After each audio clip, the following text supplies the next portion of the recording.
చాలా impact create చేసేలా ఉంది. సో దాని గురించి ఏమని చెప్తారు? ఆ డైలాగ్ మీరేనా, లేకపోతే దాని వెనక్కున్న ఎలా వచ్చింది ఏంటి అని? యాక్చువల్గా ఈ సినిమాలో నేను డైలాగ్స్ రాశాను. నాతో పాటు ప్రవీణ్ వర్మ అని ఇంకోతను కూడా అడిషనల్ డైలాగ్స్ రాశాడు. అతను ఇక్కడెక్కడ ఉన్నాడు, ఇందాక కనిపించాడు. ప్రవీణ్ వర్మ నిల్చండి ఒకసారి. సో ఏ డైలాగ్ ఎవరు రాశారనేది పెద్ద గుర్తుండదు. But I'm sharing the dialogue right with him. అతను రాసిన చాలా డైలాగులు సినిమాలో ఉన్నాయి.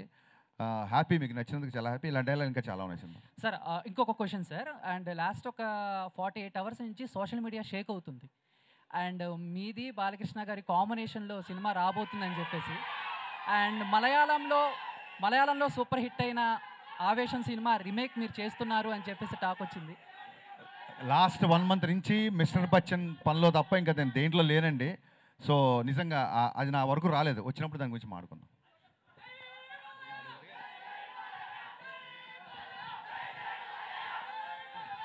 హరీష్ అన్న,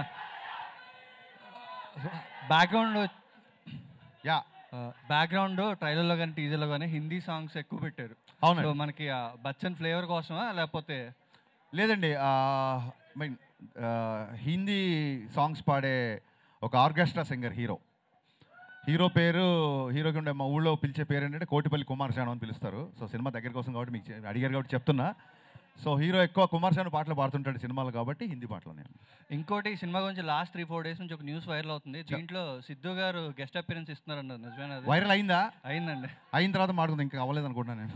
హరిశంకర్ గారు సార్ హరిశంకర్ గారు ఇక్కడ సారీ సార్, ఇది రైడ్ అనే ఇప్పుడు ఒక సీరియస్ డ్రామాని తీసుకుని ఇలా ఇప్పుడు మొత్తం ఈ ఇంగ్రీడియంట్స్ అనేది వేసి కొత్త వంటకం అనేది వాడారు కదా. సో అది దానికి కొంచెం ఓవర్ డోస్ అయినా కూడా కొంచెం ఇది ఇబ్బంది అయ్యే అవకాశం ఉంది కదా. సో మరి దీని నుంచి అంటే ఎలా ఉండబోతుంది సినిమా అంటే ఏం చెప్తారు ఒక మాటలో చెప్పాలంటే? సార్ ఇంక దగ్గరికి వచ్చేసాం కదా 1 week 14 ఈవినింగ్ మీరే నాకు చెప్పండి. నేను ఎలా ఉండబోతుందని టీజర్ చూపించా, ట్రైలర్ చూపించా, సాంగ్స్ ఎలా ఉన్నాయి అన్నీ చూపించాను. ఇంక ఎలా ఉండబోతుంది అని అడుగుతున్నారు కాబట్టి ట్రైలర్ రిలీజ్ చేసాం. బట్ సో ఎలా నౌ ఇట్స్ టైమ్ ఫర్ ఎలా ఉండబోతుంది కాదు, ఎలా ఉంది అని అడిగే టైం దగ్గరకు వచ్చింది. సో మీరు చూసి చెప్పండి నాకు. బట్ మీ మార్క్ డైలాగ్ ఒకటి ఉంటుంది కదా, దాన్ని డిస్క్రైబ్ చేసే డైలాగ్ ఒకటి ఉంటుంది కదా, నిజంగా ఇందులో లాస్ట్లో హరిశంకర్ గారు వన్ మోర్ థింగ్ అండి, మా స్క్రీన్ ప్లే రైటర్స్ కూడా ఇక్కడే ఉన్నారు. వాళ్ళ ఇందాక పరిచయం మర్చిపోయాను, తన్వి అండ్ దత్తు ఇద్దరు. So they are the screenplay writers of the film. వాళ్ళకు కూడా ఒకసారి సూపర్ వర్క్ హరిశంకర్ చాలా బాగుంది. హరిశంకర్ గారు here ready sir. Hi. Cutest cuter than cute word sir అది. మర్చిపోయా. సో మై క్వశ్చన్ ఈజ్, మిమ్మల్ని మొన్న చాలా మంది ఇమిటేట్ చేశారు. ఒక వీడియో చూసాం మీ టీం, అందులో మీకు బాగా నచ్చిన పర్సన్ ఎవరు, బాగా ఇమిటేట్ చేసిన పర్సన్ ఎవరు? ఇప్పుడు వాళ్ళందరూ యాక్టర్స్, చాలా మంచి యాక్టర్స్, ఒక్కొక్కరికి ఒక స్టైల్ ఉంటుంది. వాళ్ళతో ఫర్దర్గా నేను పని చేయాలి. నేను ఇమిటేట్ చేయమంటే చేశారు. ఒకళ్ళ పేరు చెప్తే మిగతా వాళ్ళు హట్ అయిపోతారు. అందరూ బాగా చేశారు. అండ్ వన్ మోర్ క్వశ్చన్, మీరు ఒక ఇంటర్వ్యూలో క్రిస్టోఫర్ నోలాన్ గారితో పోల్చారు పూరి జగన్నాథ్ గారిని. లేదు, అలా పోల్చాలి. ఆ ఇంటర్వ్యూ కరెక్ట్గా చూడండి. ఆ సందర్భం వేరు, ఈ సందర్భం వేరు. సో అంటే ఎవరికి వాళ్ళే గ్రేట్ అండి, అలా ఎప్పుడు నేను కంపేర్ చేయలేదు. లేదు, మీ సినిమాతో పాటు డబుల్ ఇస్మార్ట్ కూడా వస్తుంది. అవును. ఇది ఎంత మంచిగా అనిపించిందో ట్రైలర్, అది కూడా అలానే ఉంది. అవును, నేను ట్వీట్ చేశా. డబుల్ ఇస్మార్ట్ ట్రైలర్ నాకు బాగా నచ్చింది, నేను ట్వీట్ చేశా. రామ్ ఎనర్జీ, పూరి గారి స్ట్రీక్ అందులో ఉంది. August 15th మా సినిమాతో పాటు డబుల్ ఇస్మార్ట్ కూడా వస్తుంది. 2 సినిమాల్ని బ్లాక్ బస్టర్ చేయాలి తమ్ముళ్ళు ఈసారి.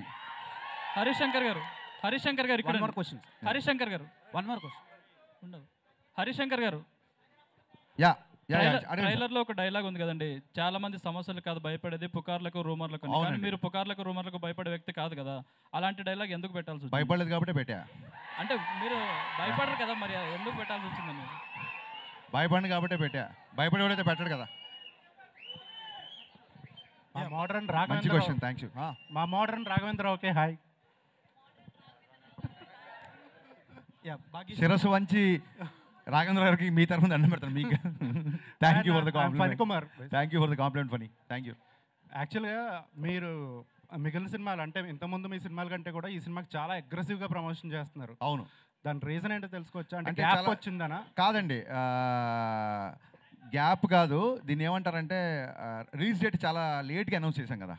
రిలీజ్ డేట్ చాలా లేట్గా అనౌన్స్ చేసాం. మాకంటే ముందు డబుల్ ఇస్మార్ట్ అనౌన్స్ చేశారు, మాకంటే ముందు వేరే సినిమాలు అనౌన్స్ చేశారు. మా సినిమా చాలా లేట్గా అనౌన్స్ చేసాం.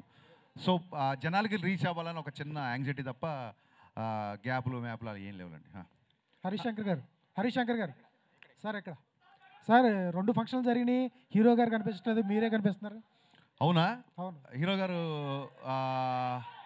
ఆర్టీ 75 సినిమా షూటింగ్లో బిజీగా ఉన్నారు. అదే కాదు చాలా మంచి క్వశ్చన్ వేశాడు. నేను కూడా అదే నేర్చుకుందాం అనుకుంటున్నా. ఒక్కసారి తన సినిమాకి తన వర్క్ అయిపోయింది అనగానే తను ఇంకో పనిలో పని నుంచి పనికి అంత ఫాస్ట్గా షిఫ్ట్ అయిపోతారు. మాస్ మహారాజ్ దగ్గర నుంచి మనం నేర్చుకోవాల్సింది అదే. సో మొన్న ఒక ఈవెంట్ చేసాము, అప్పుడు ఆయనకి ఖాళీ ఉంది కాబట్టి వచ్చారు. మళ్ళీ అందుకే ఆయన సినిమా అయినా సరే ఎప్పుడు ఖాళీగా ఉంటే అప్పుడు వచ్చేస్తారు. ఇంకోటి ఏంటంటే ఆయనకి నా మీద విపరీత నమ్మకం, నేను వెళ్తే సరిపోతుంది అనుకుంటున్నాను. మరి సార్ హరిశంకర్ గారు మీకు hi sir, this is Raja sir, iDream media నుంచి. యా సార్, ఈ సినిమా ట్రైలర్లో రవితేజ గారి క్యారెక్టర్ చాలా ఎంటర్టైన్మెంట్గా ఉంది. థ్యాంక్ యూ అండి. గతంలో రవితేజ గారి సినిమాలు ఈ మధ్య కాలంలో మిస్ అయిన ఎలిమెంట్ అది. మీరు ఈ చాలా ఇంటర్వ్యూలో కూడా చెప్పారు. అవునండి, ఏదైతే మిస్ అయిందో దాన్ని చూపిస్తానన్నారు. అవునవును, ట్రైలర్లో 100% ఉంది సార్. థ్యాంక్ యూ అండి. బట్ ఇక్కడ క్వశ్చన్ ఏంటంటే, ఈ సినిమాలో హీరో క్యారెక్టరేషన్ వచ్చేసి ఇన్కమ్ ట్యాక్స్ ఆఫీసర్. అవును, కానీ ఈ కమర్షియల్ ఎలిమెంట్ తీసుకోవడానికి మీరు ఎలాంటి సినిమాటిక్ లిబర్టీ తీసుకున్నారు? ఆ క్యారెక్టరైజేషన్ ఏమన్నా స్పెషల్గా రాసుకున్నారా? యా, ఈ సినిమా ఒక్క మాటలో చెప్తానండి మీ క్వశ్చన్కి. అజయ్ దేవగన్కి రవితేజకి ఎంత తేడా ఉందో రైడ్కి మిస్టర్ బచ్చన్కి అంత తేడా ఉంటుంది. Super sir. హరిశంకర్ గారు. Yeah sir. సార్ రవితేజ గారు అంటే అంత ఇష్టమైతే మాత్రం హీరోయిన్కి ఒక్క డైలాగ్ కూడా పెట్టలేదు ట్రైలర్లో. హీరోయిన్కి ఎందుకు డైలాగ్ పెట్టలేదంటే, హీరోయిన్ మరాఠీ అమ్మాయి, యూ షుడ్ అప్రిషియేట్ హర్. తెలుగులో తనే డబ్బింగ్ చెప్పింది. సో అమ్మాయి గొంతు డైరెక్ట్గా థియేటర్లో వినిపించిన తర్వాత మిమ్మల్ని థ్రిల్ చేద్దామని. సార్ ఏ క్వశ్చన్కైనా మీ దగ్గర కరెక్ట్ ఆన్సర్ ఉంటుంది సార్. ఏ క్వశ్చన్కైనా కరెక్ట్గా చెప్తారు. అటు కరెక్ట్గా ఉందంటారా? Thank you sir. శంకర్ గారు, మీరు టీజర్ లాంచ్ ఈవెంట్లో రవితేజ గారిని మీరు ఎలా చూడాలనుకున్నారో అలా చూపిస్తానని చెప్పేసి అన్నారు కదా. అవును సార్. బట్ సత్య గారి దగ్గర నుంచి ఆ కామెడీ హ్యూమర్ ఎక్స్పెక్ట్ చేస్తున్నాం, కానీ మీరు బయటికి తీసుకురాలేదేమో. మాస్ మహారాజా గారి దగ్గర నుంచి ఆ వింటేజ్ కామెడీ ఎక్స్పెక్ట్ చేయొచ్చా? వెంకీ లాంటిది అంటే 2.5 గంటల్లో తీసిన సినిమా 2 నిమిషాల 22 సెకండ్లు ఉందండి. ఇది చూపించలేను నేను. ఆ గబుక్కున ఆయన చేసే ఎంటర్టైన్మెంట్ అంతా చూపించలేను. రవితేజ గారి కామెడీ అంతా ఎలా ఉందంటే సిచ్యువేషనల్ కామెడీ అండి. ఆ ముందు వెనక సీన్ తెలిస్తే కానీ ఆ సీన్ నవ్వురాదు. సో ట్రైలర్లో గబుక్కుని కట్ చేయడానికి ఆయన ఆ డైలాగ్ విపరీతంగా నవ్వుతారు. రేపు పొద్దున్న మీరు ఆ కాంటెక్స్ట్ తెలియకుండా నవ్వరు. అందుకే ఆయన హీరోయిజం ఎక్కువ చూపించి అలా చూపించాం అన్నమాట. అండ్ ఇంకోటి, మాస్ మహారాజా గారు అంటేనే మాకు తెలిసింది ఒక self made hero and attitude అనే ఒక డైలాగ్. అండ్ ప్రీవియస్లో కూడా ధమాకాలో ఈ టైప్ ఆఫ్ అంటే ఆయన ఎలివేట్ అంటే ఒక సెల్ఫ్ మేడ్ డైలాగ్స్ ఉంటాయి. బట్ ఆయన చూస్తేనే ఒపీనియన్ వస్తుంది కదా, ఆ డైలాగ్ అవసరం అంటారా అని. ఆయన చూసినప్పుడు నాకు ఏది గుర్తొచ్చిందో అది రాశాను. Okay, thank you. Yeah, Harish Shankar గారు ఇక్కడ. కానీ ఇంకోటి ఏంటంటే అండి, ఇప్పుడు ట్రైలర్ అవ్వచ్చు, లేకపోతే మొన్న చేసిన టీజర్ అవ్వచ్చు, రేపు తీసిన చాలా సీన్లు అవ్వచ్చు. అప్పుడు కూడా మీకు చాలా అనిపిస్తుంది, అసలు ఈ పాట అవసరమా, ఇక్కడ ఇది అనిపిస్తుంది అని మీకు చాలా అనిపిస్తుండొచ్చు. We have a different. Subscribe చేయండి. Subscribe to please do subscribe to please like, share and subscribe to top Telugu TV. Top Telugu TV. Top Telugu TV.